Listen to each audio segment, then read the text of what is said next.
Mula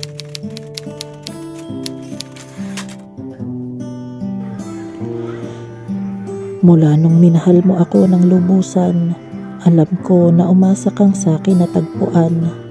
Ang hanap mong pag-ibig na walang hanggan at ang pagmamahal na walang katapusan.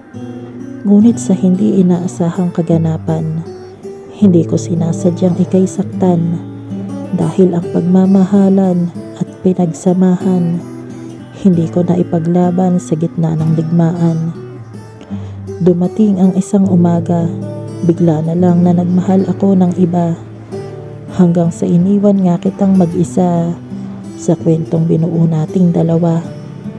Sa pagmulat ng aking mga mata, hindi ko inakalang hinanap ko sa kanya ang matagal ng pag-ibig na nasa'yo lang pala.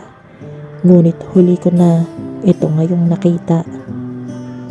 Ngayon heto sising-sisi ako ng husto.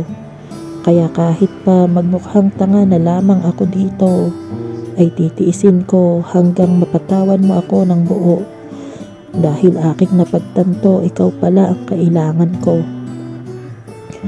Nagkamali akong ikaw ay talikuran. Dahil inakala ko nang ika'y aking iwan, katumbas ay sayang pang walang hangganan. Ngunit ang nakamit ko'y pangungulila at kalungkutan. Alam ko hindi madaling makalimutan ang sakit at bigat ng nagawa kong kasalanan. Ngunit bakit ang tanong, ngayon hanggang kailan magtatagal sa puso mo ang sugat na ako ang dahilan? Kung hahayaan mo lang ako at pagbibigyan, kahit batid kong hanggang dito na lang naman, susubukan pa rin o kaya pipiliting tayo'y magkabalikan.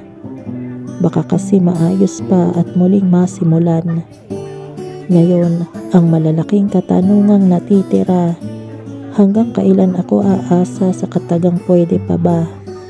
Hanggang kailan ako magdurusa sa aking nagawa? At hanggang kailan ako maghihintay sa wala? Isa lang naman ang aking dalangin. Yon ay sana muli mo akong tanggapin. Pero hanggang kailan ko ba sa iyo hihingiin na sana ako na ay iyong patawarin?